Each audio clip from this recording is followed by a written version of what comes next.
Bonjour à tous et bienvenue à la formation MongoDB Administration sur la plateforme Alform. Dans cette vidéo, je vais vous présenter la formation. C'est-à-dire que je vais vous présenter un petit peu les objectifs de la formation, le plan de formation, ainsi qu'une présentation du formateur. Alors tout d'abord, la présentation du formateur, donc Noureddin Rissi, expertise dans le domaine des bases de données.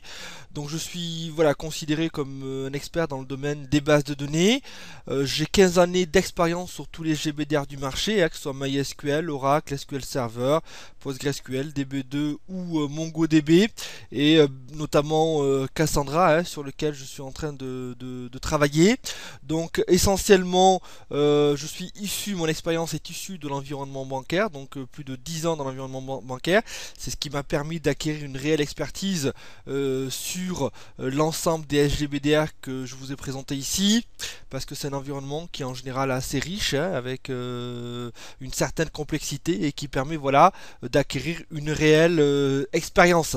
Donc voilà un petit peu ma présentation. Vous pouvez me contacter directement à l'adresse mail suivante, contact@vaneo-xi.fr. Vous pouvez également retrouver mon profil sur la plateforme Alform, sur alform.com, dont vous avez l'URL ici. Et vous pouvez également retrouver mes formations sur alform.com, dont notamment Oracle 11G DBA1. Vous retrouvez aussi également Oracle 11G DBA2, qui est en cours de réalisation. Vous retrouverez la formation administration PostgreSQL et la formation administration des bases de données Microsoft SQL Server. Donc vous retrouverez tout ça sur la plateforme Alform. Alors, les connaissances préalables à avoir pour suivre au mieux, dans les meilleures conditions, ce cours. Alors, il n'y en a pas tant que ça, avoir des connaissances du système d'exploitation Linux, Unix ou Windows. Donc, nous réaliserons les exercices sur les deux environnements, mais vous verrez qu'une fois que vous aurez compris le principe, la seule chose qui change, ce sont les chemins au niveau de l'arborescence en termes de stockage, pour le stockage des bases de données, mais aussi du moteur MongoDB, mais aussi la manière d'arrêter et de démarrer les instances MongoDB. Donc il n'y a que ça qui change. Donc avoir des connaissances de base d'un système Linux, Unix ou Windows. Avoir aussi des connaissances de JavaScript, non dispensables, mais c'est une connaissance qui est la bienvenue.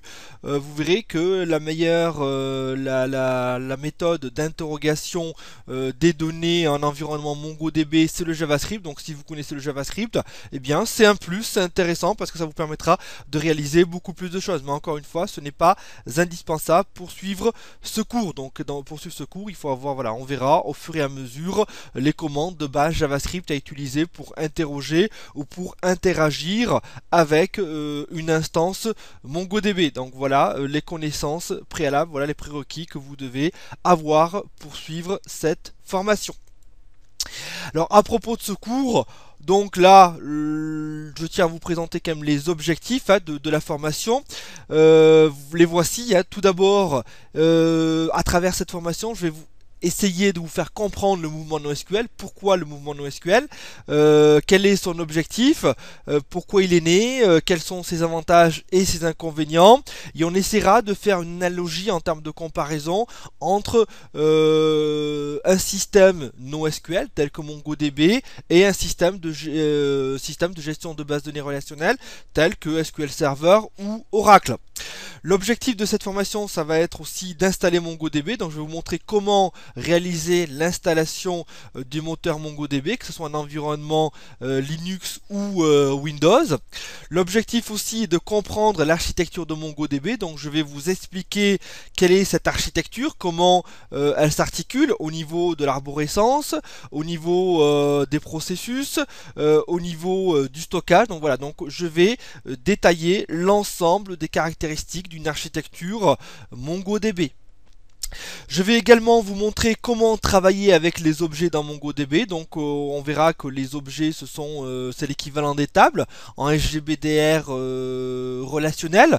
Donc tout au long de la formation, j'essaierai de faire une analogie entre les objets dans un système de gestion de base de données relationnelles et les objets dans MongoDB. Donc je vous montrerai comment travailler avec les objets, comment créer les objets, comment insérer dans les objets, comment interroger les données d'un objet et comment supprimer des objets dans une base de données MongoDB. Je vais également vous présenter la configuration de la montée en charge. Donc qu'est-ce qu'on entend par configurer la montée en charge? Eh bien nous allons traiter de la notion de réplication dans un réplicaset. Donc nous allons aborder la notion de réplicaset. Donc vous allez voir que c'est très puissant et c'est très intéressant. Donc on va voir que la notion de réplicaset permet de répliquer au sein d'un réplicaset un certain nombre de bases de données ou d'instances dans une architecture. C'est-à-dire que voilà, dans un réplicaset, en général, j'ai un serveur maître, j'ai un serveur esclave sur lequel sont répliquées l'ensemble des données injectées sur le serveur maître, mais on trouvera également un serveur arbitre qui surveille le serveur primaire pour faire le failover en cas voilà, de dysfonctionnement du serveur primaire. Donc voilà, et cette configuration de la montée en charge nécessite tout d'abord la mise en place de ces réplicasets avec la notion de réplica set, mais aussi la mise en place du sharding. Donc le sharding, on verra que c'est une couche supplémentaire qui permet de faire de la réplication horizontale, c'est de faire de la scalabilité. Ça consiste en quoi? En répartir des données d'un objet vers plusieurs serveurs MongoDB. Ça permet en fait de faire de la répartition de charge, donc de la scalabilité et de répartir la charge entre les différents nœuds, par exemple d'un réplicaset. Plus on augmente de serveurs et plus on augmente la montée en charge, c'est-à-dire la capacité de votre système d'information à traiter les requêtes des utilisateurs. Donc cette configuration de la montée en charge, donc une partie, je vous montrerai comment mettre en place la réplication et dans la deuxième partie, je vous montrerai comment mettre en place le sharding avec la scalabilité horizontale. Vous allez voir que c'est vraiment très intéressant, c'est très puissant parce que c'est ce qui permet en fait derrière de mettre en place un cloud de base de données performant. C'est-à-dire que voilà, j'ai un certain nombre de serveurs au niveau international, des serveurs qui peuvent être hébergés aux États-Unis, en France, où vous voulez, et bien ça sera totalement transparent pour le client. C'est-à-dire que le client va créer par exemple un objet, une table, et les données pourront être réparties sur l'ensemble des serveurs de votre système d'information pour d'une part assurer la haute disponibilité et dans un deuxième temps assurer la montée en charge de votre système d'information. Donc plus vous allez avoir de charge sur vos bases de données et plus ça nécessitera un nombre de serveurs important. Donc voilà un petit peu ce que nous verrons dans la configuration de la montée en charge. Vous allez voir que c'est vraiment très puissant et c'est très intéressant. Tous les gens qui découvrent MongoDB sur cet aspect là sont quand même impressionnés par la facilité de mise en œuvre et la puissance de cette fonctionnalité. Donc voilà pour cette partie. Je vous montrerai aussi comment optimiser les performances avec l'indexation, l'analyse des plans d'exécution. Donc vous allez voir que c'est assez simple sous MongoDB, étant donné que nous ne sommes pas un environnement relationnel. Et bien voilà, tout ce qui est jointure, nested loop, adjoint, merge joint, etc. Ça n'existe pas sous MongoDB. Pourquoi? Parce qu'on verra que les objets, je dirais les enregistrements, sont stockés sous format de document. Alors bien entendu, il est possible de faire des jointures, mais de base, normalement, quand vous stockez vos collections et vos objets, donc on verra d'une manière précise ce qu'est une collection, quand vous stockez vos enregistrements sous MongoDB, normalement il n'y a pas de jointure. Mais je vais quand même vous montrer comment indexer, comment marche l'indexation sous MongoDB, quels sont les différents types d'index et comment vérifier que vos index sont bien utilisés pour avoir des performances optimales au niveau de vos requêtes.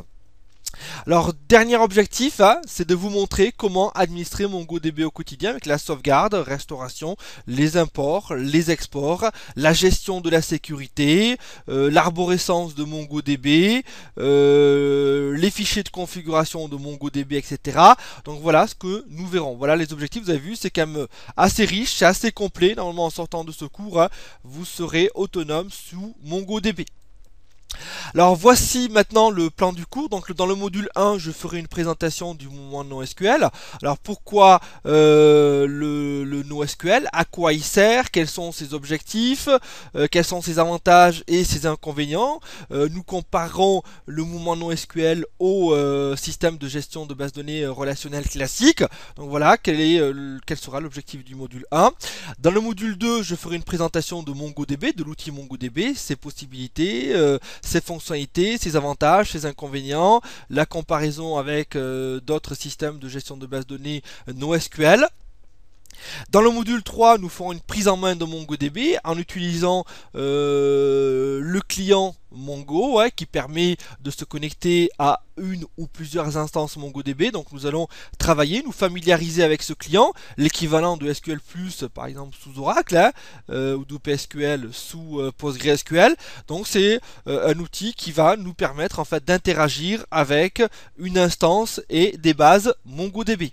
Dans le module 4, je vais vous expliquer comment travailler avec les documents. Donc on verra que les documents, c'est l'équivalent des tables en environnement relationnel. Donc on verra comment créer, modifier, rajouter des documents, modifier des documents, supprimer des documents en environnement non SQL. Ici sous le SGBD MongoDB. Dans le module 5, on attaquera la réplication et le sharding, dont je vous ai parlé dans la page précédente.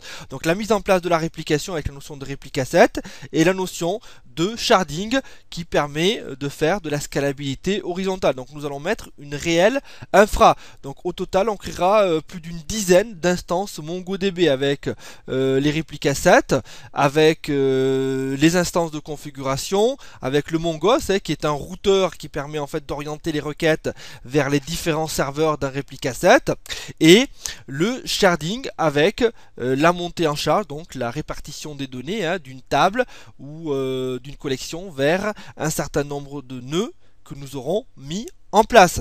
Donc voilà pour le module 5. Dans le module 6, on abordera la partie performance et indexation. Donc je vais vous montrer quels sont les paramètres qui permettent d'agir sur les performances de MongoDB. Je vous expliquerai aussi comment indexer, comment vérifier votre indexation. Est-ce que vos index sont pertinents? Comment analyser un plan d'exécution? Donc nous verrons l'ensemble des éléments qui permettent d'agir sur les performances du SGBD MongoDB. Dans le module 7, donc, je vais vous présenter l'administration de MongoDB, la sauvegarde, la restauration, la configuration, ainsi que la sécurité. Donc voilà le plan de cours riche. Vous allez voir que chaque partie sera détaillée avec des exercices concrets. Pour ceux qui me connaissent et qui ont déjà suivi mes cours, tels qu'Oracle ou SQL Server, vous avez pu constater que chaque notion, chaque concept est validé par un exercice pratique. C'est ce qui permet d'une manière efficace la compréhension d'une explication. Donc voilà un petit peu pour le plan de cours. Alors maintenant quelques liens utiles, donc la documentation MongoDB, donc vous avez ici toute la documentation sur le site https sur www.mongodb.org. Vous pouvez retrouver ici un certain nombre de livres sur www.mongodb.org/book en anglais en général. Donc vous n'avez pas encore d'ouvrage en français, donc vous pouvez retrouver ici l'ensemble des ouvrages. Mais en général, avec la documentation MongoDB, ça suffit largement, et surtout avec cette formation, normalement vous n'aurez pas besoin d'ouvrage. Mais si vous avez besoin d'approfondir ou d'aller plus loin, eh bien je vous invite à consulter ce site. Alors vous avez aussi un blog sur http://blog.mongodb.org. Donc vous retrouvez ici un certain nombre de blogs concernant MongoDB. Vous avez ici les services commerciaux, donc vous avez le site www.mongodb.com. Là-dedans vous avez en fait des services commerciaux. Alors vous avez aussi le MongoDB Management Service, c'est un service gratuit en cloud pour la surveillance et le backup des déploiements de MongoDB. C'est-à-dire que vous avez des solutions de backup PITR, pour in-time recovery, etc. Donc voilà un petit peu pour les liens utiles. Vous retrouverez ce MongoDB Management Service sur mms.mongodb.com. Mais l'objectif de cette formation, ce n'est pas, s'étaler un petit peu sur l'ensemble de la documentation. C'est d'aller à l'essentiel, de vous expliquer ce qu'est le mouvement NoSQL, comment ça fonctionne, comment le mettre en œuvre, comment assurer les performances. Une fois que vous savez faire ça, eh bien, ça suffit largement pour pouvoir travailler sur des environnements MongoDB, même complexes. Donc voilà pour les liens utiles. Donc voilà, nous reste plus qu'à attaquer la partie concrète. Donc dans la prochaine vidéo, je vais vous présenter le lab et les prérequis de notre environnement. C'est-à-dire que nous allons créer un certain nombre d'instances qui nécessitent une capacité CPU mais aussi une capacité disque. Donc je vais vous présenter un petit peu l'environnement du lab que nous allons, que vous devez mettre en place chez vous et que je vais mettre en place moi pour pouvoir réaliser l'ensemble des exercices pour cette formation. Donc voilà, merci pour votre attention et je vous dis à tout de suite ou à très bientôt sur la plateforme Alpha pour la suite du programme.